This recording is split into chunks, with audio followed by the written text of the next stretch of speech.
The little brass bell above the bakery door jingled softly as Maya pushed it open with her shoulder, balancing a worn cloth bag on one arm and holding her son's small hand with the other. The warm scent of freshly baked bread wrapped around them instantly. Golden loaves lined neatly on wooden shelves, flaky croissants gleaming under the glass case, and sugared buns arranged like treasures on silver trays. Her son, Ethan, tugged at her hand and pressed his nose to the display.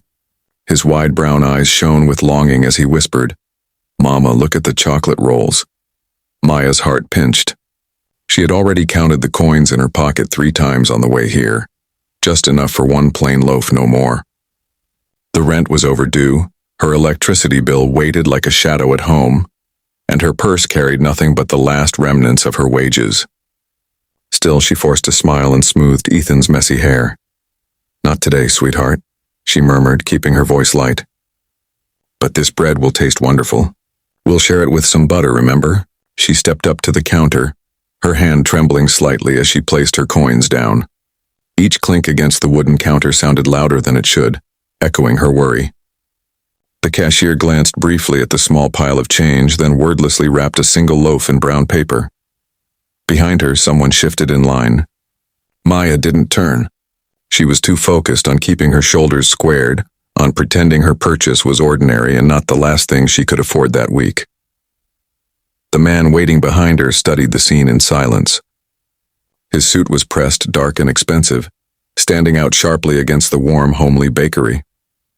Adrian Cole, CEO of Cole Enterprises, wasn't accustomed to stopping in small neighborhood shops, but a morning meeting had run late, and the craving for fresh bread had led him here.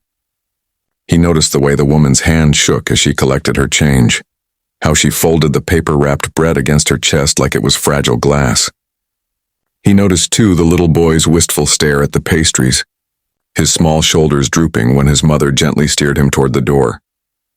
Something about that moment tugged at Adrian, something raw and unpolished, cutting through the usual noise of his world of boardrooms and polished surfaces.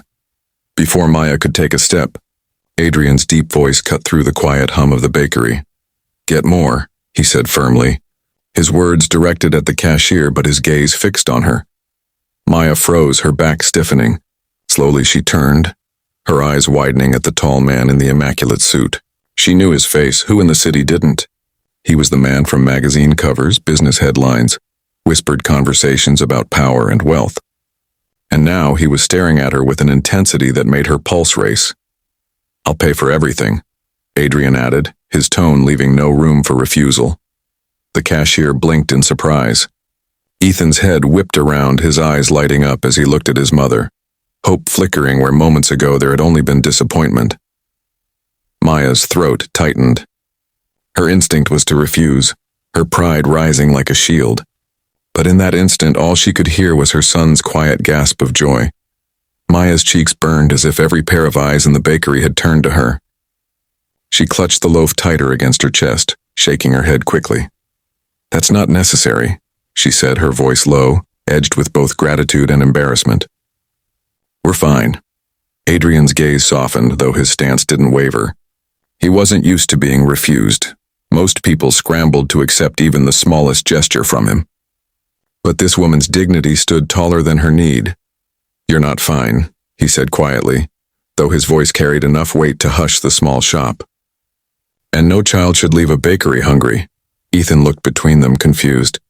His eyes brightened at the mention of more food, but when he saw his mother's expression, his smile faltered. "Mama, it's okay," he whispered, tugging on her sleeve. Maya's heart broke a little at his words. He was only 6, yet already he understood too much about sacrifice. She forced a wavering smile at him before lifting her chin. "You don't know us," she told Adrian, trying to summon strength. "We don't take charity." Adrian didn't flinch at her words. Instead, he turned to the cashier with calm authority. "Add milk, fresh fruit, and a box of pastries," he instructed. Then softer, as if speaking only to her, "This isn't charity. It's kindness. Let him enjoy being a child." Maya hesitated, torn between pride and the reality of her son's hungry eyes. Her lips parted, but no words came. In that silence, the cashier moved swiftly, filling a paper bag with food. Ethan's eyes lit up again, his small hands clapping together in delight before he looked to his mother for permission. And in that single fragile moment, Maya's pride bent, not broken, but tempered by love. She exhaled a shaky breath. "All right," she whispered, her voice trembling. "Thank you." The cashier slid the bulging paper bag across the counter. Maya accepted it carefully as though it weighed more than just bread and fruit, as though it carried her son's happiness inside. Ethan peeked eagerly inside, his face glowing with joy. Maya swallowed hard, emotions rising like a tide she could barely contain. She turned to Adrian, her eyes shimmering. "I don't know how to repay you," she said softly, her voice carrying both gratitude and uncertainty. Adrian's lips curved into a rare, unguarded smile, one his board of directors would scarcely recognize. "You don't need to," he replied. "Just take care of him, and yourself." For a moment, silence stretched between them, threaded with something unspoken. Maya nodded, blinking away the tears that threatened to fall, then took Ethan's hand.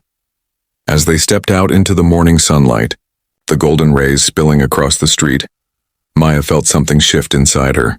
She had come into the bakery with nothing but her last coins and heavy worry. Now, though her purse was still empty, her heart felt unexpectedly full. She glanced down at Ethan, who was grinning from ear to ear, clutching a sugared bun as though it were treasure. He laughed, the sound light and carefree, and her chest ached with relief. Behind the bakery window, Adrian watched them go. Something about the woman's quiet resilience, her refusal to bend until she had no choice, lingered with him. He wasn't sure why he cared, but he did. And though Maya didn't know it yet, that small act of kindness would not be the end. It was the spark, the beginning of a story that would intertwine their lives in ways neither of them could yet imagine.